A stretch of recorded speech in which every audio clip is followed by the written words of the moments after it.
And welcome to She Thinks, a podcast where you're allowed to think for yourself. I'm your host, Beverly Hallberg, and I'm delighted that Meghan McCain joins us this week. There's so much we're going to discuss, including the ever important topic of motherhood. She recently announced that she is pregnant with her second daughter. So we're going to ask her how she's feeling and how she is preparing for two little ones. We're also going to chat about her decision to leave The View and what life has been like after. And finally, she'll share with us what it's like to be a conservative woman who is often attacked for her opinions. And we're going to go ahead and bring her on. And while she needs no introduction, a little bit more about Meghan. Meghan McCain is a former co-host of ABC's The View, which she joined in October of 2017. While at The View, the show rose to new heights, earning 2 daytime Emmy nominations for Outstanding Entertainment Talk Show Host. As a daughter of late Senator John McCain, Meghan has been steeped in the high-stakes political arena since childhood. Often said to possess the McCain maverick gene, Meghan has no qualms about saying what is on her mind. And we're so glad she's with us today to share what is on her mind today. So thank you, Meghan, so much for being here for She Thinks. Yeah, thank you so much for having me. It's a pleasure to talk to you today. I love IWF, so I'm really just happy to be here to talk to you. Thank you. Yeah, we so appreciate it. And I want to start with the big news that you announced. I think it was last week that you announced this, and that is that you were pregnant with baby number two, another girl. So, first of all, congratulations. And how are you feeling? Thank you. Yeah, it's weird. It feels weird to be pregnant again. It wasn't totally expected. I didn't know if I could actually have any more kids. I've had a lot of like health problems. I've had multiple miscarriages. I had preeclampsia when I had my first daughter. So I just feel like wildly blessed and excited, and also very intimidated to have two children because I feel like I sort of just got the hang of having one, and she's 2 years old now. So it's a little and I know that sounds weird, but like it takes a long time to adapt and to figure out how to take care of them and to make sure they're balanced. And she just started preschool. So starting it all over again is a little bit intimidating, but I'm really happy. I mean, I feel like physically good because I'm out of like the throwing up phase and stuff that happens in the beginning. But I was starting to show a lot of places, which is why I like announced it, because I was like, people are obviously going to figure this out when they Yeah. see Yeah. me. And I was just really hesitant to share just because, again, I've just had miscarriages and I've had so many fertility issues that I just was being very cautious. And then my Sure. doctor said, I'm like 6.5 months. So my doctor's like, knock on wood, you're in the clear. So How and what is it like being in the public eye and people having lots of opinions? You endure a lot of support from people, but you endure a lot of hate from people when you're going through something like pregnancy. And you've been also public about the miscarriages, as you just shared there. What is it like having such personal things on display when people do have horrible things that they say at times? I try and block out the negative as much as possible. I'm still human and it can bother me, but I try and really look at the positive things that I get to talk and give my opinion for a living, which is so amazing when you think about all the really difficult jobs people have to do and like physical spaces. Like I always think of pregnant women who have to do like physical jobs, like, if they're like standing, one of my friends works in retail, like standing all day in retail, or doing things that are more physically demanding. Like there's a lot way worse jobs being pregnant than being a writer and a commentator. So I really try and focus on the positive. And at this point in my life, I'm going to be 38 in a week. Oh my gosh, in a week and a half. And I just feel like focusing on blessings is much better for me, and focusing on positive than focusing on the negative. And a lot of times people that are spewing hate, as cliche as it is, like hurt people really do hurt people.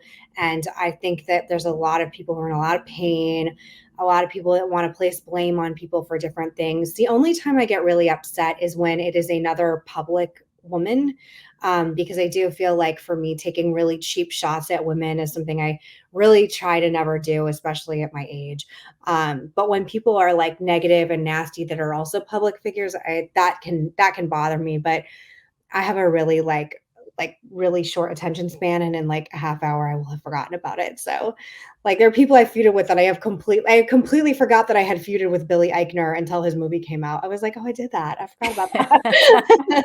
And maybe So there gets to this point where this becomes your day to day. So it's just easy to navigate it because it's what you know. Where if somebody does work in a different career and don't normally share political opinions, if they happen to that one time and they get a really negative reaction, it's hard to just know how to process that. But I guess I mean, you saw your dad go through this growing up with the daughter of John McCain and what he dealt with just being a public figure in politics and as high as he was in politics. You were around that. So do you just kind of build tough skin because you saw it with your dad and you go through it yourself? So it's just another day. Another negative comment is just another day. yeah, I just really just try ignore it. He really was great about like he was always like F which I know I'm not gonna swear on your podcast, but he was like, just like who cares? Like, and he really never got he was never really it was really hard to insult him. Like it was really hard for him to get upset or insult him. And I feel worse for younger women coming up in this industry where I had so hoped that we would be further along than we are now. And you see nasty comments. I mean, I feel really protective over some of like the young conservative commentators coming up who I think are doing like such amazing work. I'm pushing 40. Like there's a new crop of women coming up that are so compelling and interesting. And I feel bad when they're attacked because it's like the generational shift between like a almost 40-year-old and a 25-year-old, like we should have made more progress and those women shouldn't be being attacked too. Like I just love Liz Wheeler and we become friends and I really love her work and I think she's like a really important conservative voice. And when I see people attacking her, like that upsets me more than people attacking me, if that makes sense, because Yeah.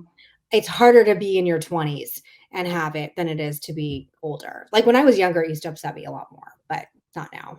You get older and you deal with it and you're like, I'll just talk to my friends and it'll be fine. It'll work itself out. Like you said, you don't even think about it after a while.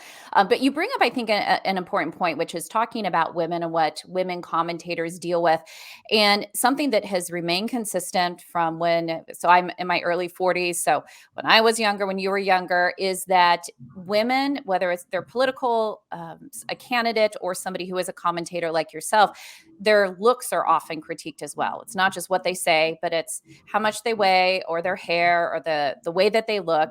That women in the spotlight, I feel like have a much harder or many more hurdles to overcome because they don't want you to be too pretty, or if you're not pretty enough, they comment on that.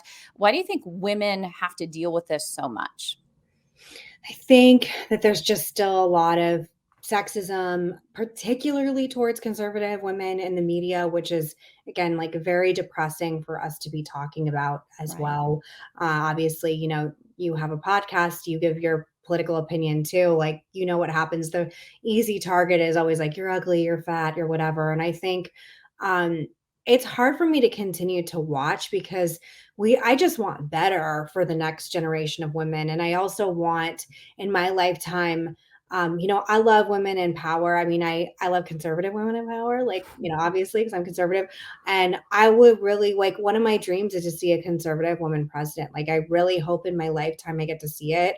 I'm not like gender stuff as it is for most conservatives. It's not like I ebb to that, but I'm a strong woman and I love strong conservative women as well. And I would really love to see like a strong conservative woman as president. But you look at just like the attacks you're seeing against Casey DeSantis. Like I saw my husband sent me like these tweets about her that were like jumbled together. And it was like people talking about how her clothes look like a handmaid and like talking about her body and her face. And like she just recently went through cancer treatment. And I really do feel like if things like this were said about a Democrat or a liberal woman, there'd be a much different reaction in the media. And that's the hypocrisy and the BS that I have always been particularly angered by. And you see a lot of like so called feminists who have no problem trashing Republican women because we're not considered real women. We're considered like heretics to our gender and heretics to our sexuality and heretics to politics. And there's a totally different standard for the way we're spoken about, the way people are covered in the media, the way, female politicians are covered. And I just think, again, like, I think if the things that were recently, said about, like Nikki Haley and women like that, I just think there'd be a totally different reaction if it was being said about a liberal woman. Yeah, and I just want to touch briefly on your time at The View because that's what you did. You would go on and share conservative opinions. Just curious what the prep was like on a day-to-day basis for that show, and not just the content and what you wanted to talk about, but the emotional preparation, knowing that you were more often than not going to be the only one with that particular perspective, and that there would be a lot of negative feedback, not just on set, but probably how you were treated in the green room as well. I think for me, it was a really weird cultural shift because I had gone from working at Fox. I co-hosted a show called Outnumbered that's still on with Harris Faulkner, which was like a really warm bubble because Harris is like a really supportive woman and was really easy to work with. I mean, like one of the easiest people I've ever worked with in my life. And I still have a ton of very close friendships with other female contributors and hosts at Fox, and that are still like people I text every day, people I love and really are like very sacred people in my life. So I went from this like environment that was like this cozy womb of like friends and support and like we're conservative women supporting each other. And we would like, got champagne on the weekends and like just hang out. And it was so fun. And then going to that to an environment where just like being conservative, you're automatically on the outs. And the second week I worked there, I think it was actually 10 days in, there was a nasty article written about me in a tabloid that said, like, and again, I'm going to paraphrase, but it was like, Meghan McCain is an ice princess. The cast and crew is shocked how icy she is. And she's like Elsa from Frozen. And I remember being like, first of all, I've been here like 5 seconds. And second of all, I'm not like someone that's going to be best friends with anyone the first second I meet them. I take time to warm up.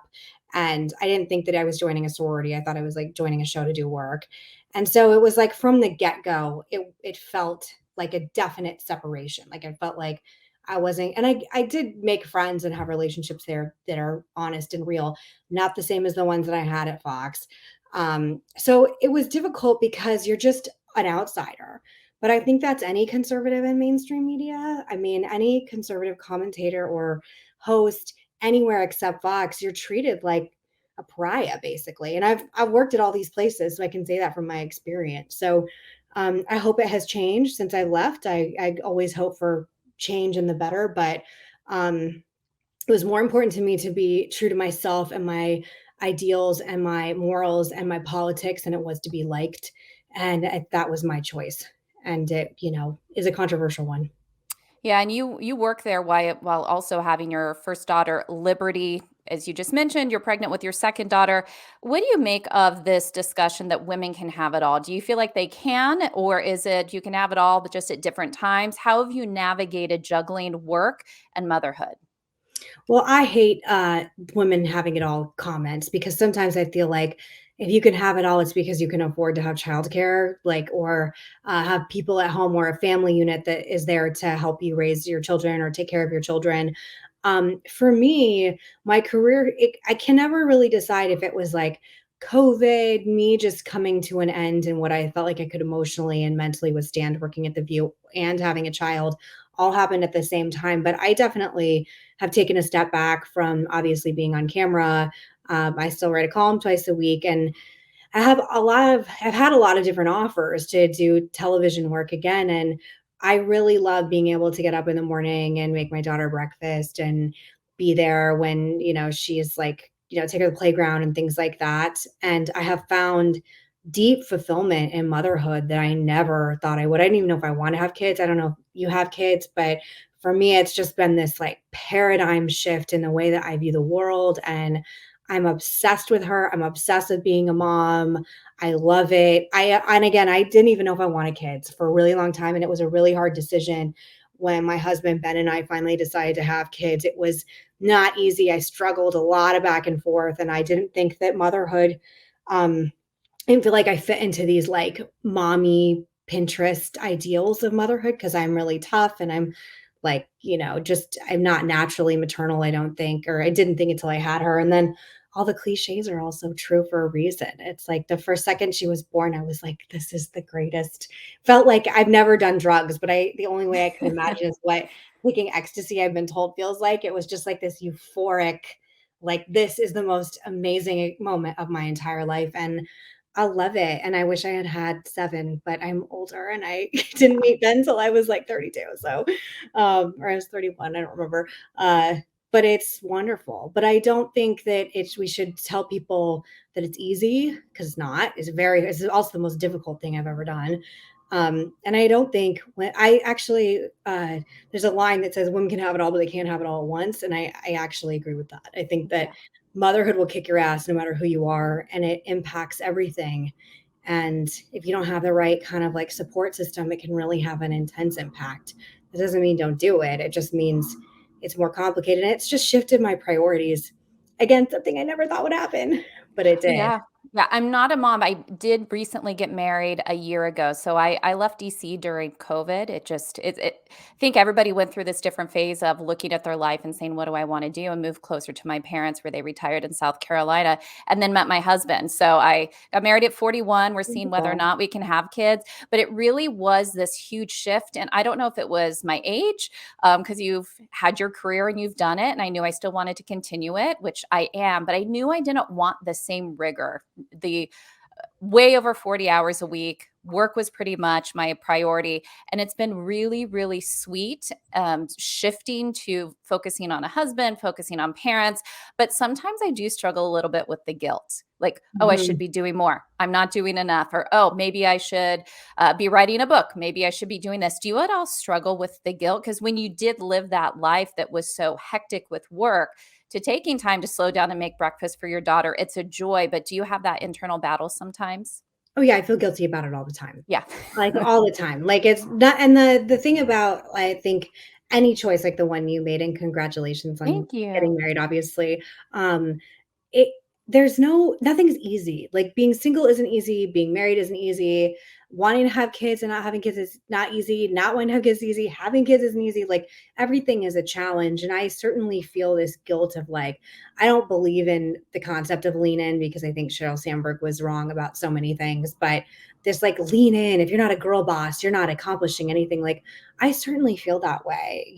I certainly feel like there's no right answer, and I know friends of mine who are still like really ball busting and, hosting every day and things like that. Like they feel guilt that they're not around their kids as much. And again, I think whatever you're doing, you're like damned if you do, damned if you don't. And that's very complicated and hard. Um, I'm really just now considering some of the things that I've been like offered recently, because I feel like I'm more ready. And also, um, I feel like I have more to say. After I left The View, I felt like there was such a intense reaction to me, positive and negative, that was so much that, and people just on all sides projected so much onto me that I just needed like a beat to like breathe and like find myself, as stupid as that may sound, but just like get to a place where I felt like I, was just more like even keeled, because going in to get screamed at every day is a weird job to do for 4 years. Now, your husband, you've mentioned Ben Domenech. He works in politics. People see him on Fox News. He's a contributor for Fox News. He's also editor at large at The Spectator World. So he's somebody who has lots of opinions on politics. Do you guys discuss your political views? I'm sure that they mostly overlap, but when you disagree, is it just something you drop or do you actually debate it? When Ben and I first met, we met on Twitter, which is like so ridiculous. But I saw him on Bill Maher and I followed him on Twitter because my friend and I were watching him and she was like, he's cute, like follow him. And I did, and then he DM'd me and we ended up dating and blah blah blah. But I thought he was way too conservative for me. Like when I first like was reading about him, I was like, this guy is like a true like right on the right, like full blown. He has a lot more credibility in this space than I do, like really intense. And I didn't know how we would get along. And I had really predominantly dated liberal men up until that point, just because I lived in New York and LA, and there really aren't that many conservative, at least like that I met living there. And when we first started dating, I really enjoyed like just having someone to talk about politics with in the deep way that he knew. And he actually started working in politics at a really young age. He was 20. He was recruited to be a researcher for the Bush White House when he was 20. So we have this connection of like being exposed to politics at a very young age. And we agree on, I would say, like 60%. Being parents has made me agree with him a lot more on like just parenting stuff. But we certainly disagree on many things. And we can have respectful debates, and once in a while we fight. We're not perfect. Yeah, I mean, I'm trying to think like the most heated stuff is weird stuff. Like we really disagree on the Iraq war. It's like wonky stuff like that. But yeah, I really like one of my favorite things, especially during COVID, which really challenged our marriage because there was a certain point where I was like, I have to talk to a woman in real life. I can't just talk to you forever. Like I have to talk to one of my girlfriends in person. But was that we had so much to talk about, and it's always like the baseline of our relationship that we have the exact same interests. So that's great, but we certainly fight like about it's not like, Yeah. crazy, but we have normal fights about politics like anybody else. But the older I get, the more I am aligned with him, as cliche as that sounds. Well, it's also probably really nice to have somebody who understands aspects of your work, understands what it's like going on TV, understands what it's like creating talking points, dealing with haters. Just to have somebody who can empathize with you and not sympathize is probably a nice thing to have. Yeah, I really it's funny because he works for Fox and The Spectator, as you said, and seeing him, it's funny to see him on TV. Like as funny, I mean, like for a while it was like me so much, and now Do you it's sort of critique like him? Do switched. you I tell do, him of if he course I okay. do. Yeah, of course. But he does a good job, so I can't be like hate. But it's just it's yeah, I mean, I don't know. It's weird. I was actually talking to him last night. Like, I just can't believe how long we've been together and how many incarnations of my life we've been together. And it's really I feel lucky that again, even in really hard times, we have this.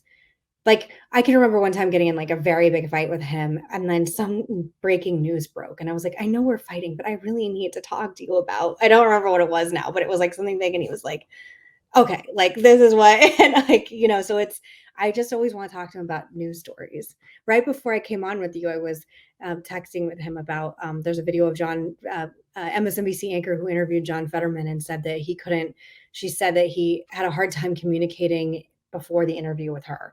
So I was texting him that, asking, I was like, this seems absolutely crazy, but there you go. So stuff like that. We like text every day about when we're not together about news stuff.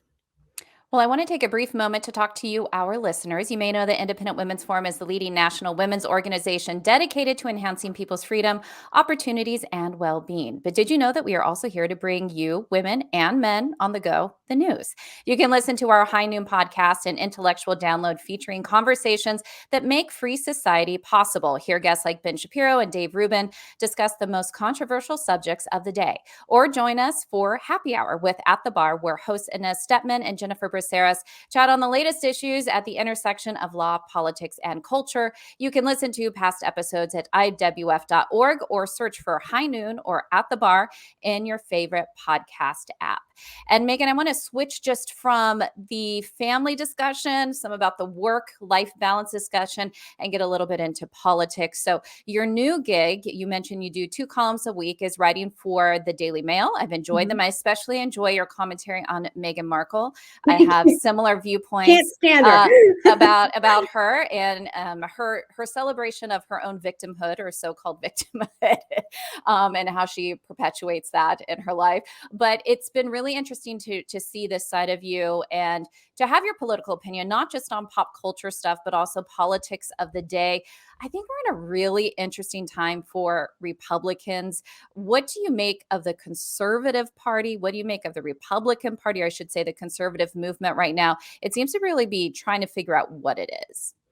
Yeah, I think it's still fractured. I think Trump is still the leader of the party, and I think there's still a lot of fracturing happen. But anytime I feel like, there's some issue or, political moment that I'm just totally against what's happening in the Republican Party, inevitably something happens on the left that I find even more like extreme and intense and, things I can't agree with or get behind. Um, I really hope, I mean, for me, like personally, I really hope that the nominee isn't Trump, just because I wasn't obviously not a supporter of his and don't continue to be. But I really hope there's someone that we can all get behind that makes this next election, for me, just more unifying and easier for me to vote for. That I have a few favorites already, and I just, um, I really am so hopeful for the future for like this next generation of Republican leaders, and I think there's just so few on the left, and there's such an amazing group of choices on the right. And I agree, it's a very interesting moment. Like I like everybody's. I'm waiting for like a bated breath for the midterms to come to see what happens. Especially my home state of Arizona has two really like hotly contested races in the governorship and the Senate, and I'm really fascinated what's going to happen because Arizona's kind of a purple state. Um, but yeah, I mean, I think the culture war issues are the issues for me of the day right now, and the economy, obviously. But for me, I think it's the combination of becoming a mom, COVID, being petrified. I technically I don't live in DC. I live in Virginia, right outside DC. But just the difference between having a governor like Youngkin and then a governor like Muriel Bowser, you literally in COVID could see, and he wasn't until Youngkin became governor, but you could literally see like tangible daily life things that was a difference between me driving to DC and like having to wear a mask and then being in Virginia and not, and the different ways that different political parties govern. And, it really reinforced what I believe and why I believe it. So I will never, as long as I have the power over my life to, I can't ever live in a blue state again if it's possible. Certainly like things happen, like you can't control everything, but I can't move back to New York City. Like I just can't. And I lived there for a really long time. And I don't think I could live in Los Angeles again. And again, it's like things are really small and then things are really, really big. And I think COVID for all of us really showed you what you believe and why you believe it. And a lot of people came to our side as a result of it. I know a lot of parents in particular, because everything happened with, schools and unions and teachers unions. And I think it's like a really, really, really interesting time. That's like a long-winded answer. Oh my No, gosh. no, it makes sense.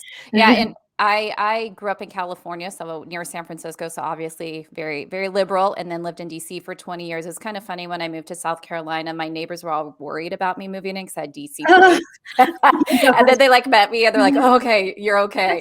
that's not fair. It's all right." But I never thought I would live outside of DC or out of a large city, but COVID changed everything for me, and it showed why federalism is so important. So Yeah. I'm similar to you. It's got to be a state that allows for freedoms and people to decide for themselves, because there's such a stark contrast these days, and that contrast wasn't there when I was growing up, not to the extent it is today. It just seems to really have grown further apart. And so when you talk to people and you get kind of a feel for where Americans are, do you think that the liberals have gone far too progressive for even the average independent? I do. I do think, and I think that there's data that backs that up. I'm particularly fascinated by Hispanic voters coming over to the right, fleeing the Democrat Party. I'm fascinated that even though there's, again, you don't have to take my word for it, even though you can, but there's data and polling that shows that, Latinx goes over like a lead balloon with Hispanic voters, and yet progressives still continue to use it all the time. I don't understand that. Again, other than I think it's like, a ridiculous term. I also think that, if it's polling is showing that people are actually insulted by it, why do you continue using it?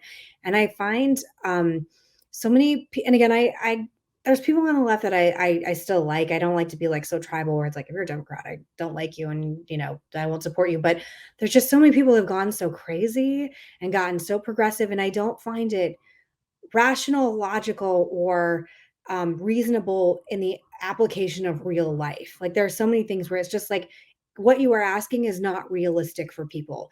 Like, and a great example, every single time Mayor Pete says people just need to buy electric cars cost like 70,000, 80,000. They're very expensive cars. The idea that you're going to tell an average American that the answer to their problems is getting rid of their, whatever, F-150 and buying an electric car is just not reasonable. And you're clearly not living in any kind of reality that I am. And again, I think it sounds really good though on MSNBC when you're talking about climate change, to just say that. So I find so many things of what so many progressive politicians say on the left just unreasonable and not based in logic and more virtue signaling than actually governing or talking in the way that I think average Americans respond to and live by. And we're all seeing the data coming out and the predictions about what's going to happen with the economy and the housing market in the next few months of the next year, and it's really daunting and it's really overwhelming. And I think Americans understand that the answer to every problem can't simply be write a check. And that is the answer to every single problem I hear from a Democrat politician. And look at the, economic ramifications we're seeing already. And just final question I want to talk to you about is about cancel culture in general. And I've wondered if the tide is shifting a little bit on cancel culture. And that is because so many people have been canceled. So many labels have been put on people. Does it get to a point where the labels have lost their meaning? Being canceled has lost its meaning because it's not used for very egregious, very rare individuals or circumstances. It's used so often, it doesn't hold the same weight. And so my hope is that maybe where the pendulum is swinging back, where cancel culture doesn't hold the same weight and people feel more free to say what they think. Any thoughts on cancel culture and maybe whether or not COVID, which impacted everybody, really changed things for people who are willing to speak out on, let's say, masking or their kids in school, things like that? Yeah, I think cancel culture, it's been really interesting to have worked in mainstream media during the Me Too movement. And then obviously, like the height of cancel culture, which I agree with you, I think is shifting. And for me, the biggest signal that it was shifting was actually seeing Netflix stand by Dave Chappelle and not cancel his special when everyone was protesting to get it taken off of Netflix. And Netflix executives doubled down and said, we're paying him to make comedy. This is comedy. Comedy is controversial at the end. There are certain people that I don't want to give my money or attention to because I find them insulting or incendiary. And I think it's okay to have the public decide if you want to support. If people want to boycott and not give money, that's fine. The problem I have is when it's just a few executives in a small room making a decision based off Twitter audiences. I do think it's shifting, and I think you're seeing a lot of people.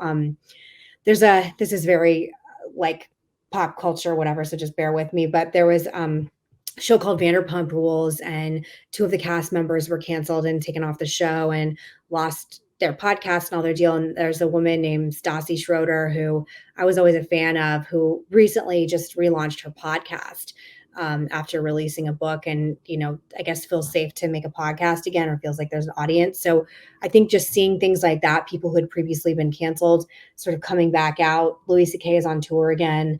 I think I agree with you that the moment is sort of shifting. And I think, again, cancel culture is really tricky. Like, I don't ever want to listen to a Kanye song again, and I don't like him, and that's my choice. But there's, if the American public wants to still give him money, that's also their choice. And I prefer to have the consumer and the American public make these choices for who they want to support with their money and their time and their attention, rather than, again, like corporate overlords. Excuse me.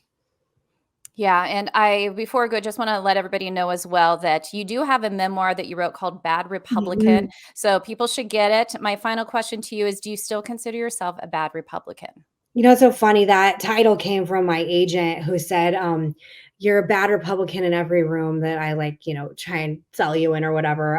It's like on The View, being the one Republican was bad. And then when I was in more conservative spaces, I think this has actually kind of shifted, but for a while it was like, she's not conservative enough, she's a rhino, blah, blah, blah. So it was meant to be like a play on words. I think, but I still consider myself a bad Republican. I mean, only because I'm contrarian. Yes. I don't know. It's everyone else's choice. Uh, I think, again, I think that the world's really shifting, and I think people my age and younger in particular, I really enjoy seeing sort of how open-minded they are to different kinds of voices speaking to them. I think especially like people in their 20s really understand that like there can be a lot of different people, men and women, they can listen to and make, listen to different podcasts, watch different people on different shows, whatever, and make their own decisions and like different pieces of things. So I find like the purity test not to be as strong as it once was. So Yeah. that's a really nice place, I think, for all of us to be. And I know even for me, like I listen and consume so many different things, and I don't agree with everyone on any of it at all. So I don't know. I just like interesting people. I like fun people and interesting people, and I like entertaining people. And I don't know. I try not to like let one thing dictate like what I choose one way or the other. And one Or of the reasons, Mhm. there are many, but one of the reasons why I think you've been so successful and something that I've admired about you is that you have very clear opinions and you stay with them Thank regardless of you. what's popular. And so I really respect that. And I think people who do, I mean, be willing to adapt when you learn, but people who stay true to their opinions and aren't afraid to speak up do see success when they do so. So just have appreciated your commentary over the years and Thank you you. coming on the podcast today. So Meghan McCain, author of Bad Republican, and do check out her columns at the Daily Mail. She has a lot that she said about Kanye this week, so you should go in and read some of her articles. But thank you so much for your time today. We appreciate it. Yeah, and thank you so much. Like I said, I love IWF, and Inez Stepman's a very good friend of mine. Just you should listen to her podcast too. She's so She's great. brilliant, brilliant, like so brilliant writer, and just an interesting person all the way around. But I don't understand why she's living in New York though. Get her to move back to DC. We'll Yeah, see. exactly. Well, we so appreciate that. And we appreciate all of you for joining us today. I do want to let you know before you go, the Independent Women's Forum does rely on the generosity of supporters like you. An investment in IWF fuels our efforts to enhance freedom, opportunity, and well being for all Americans. So please consider making a small donation to IWF by visiting iwf.org/donate. Last, if you enjoyed this episode of She Thinks, do leave us a rating or a review. It does help. And we'd love it if you share this episode with your friends so they can know where they can find more She Thinks. From all of us here at IWF, thanks for watching.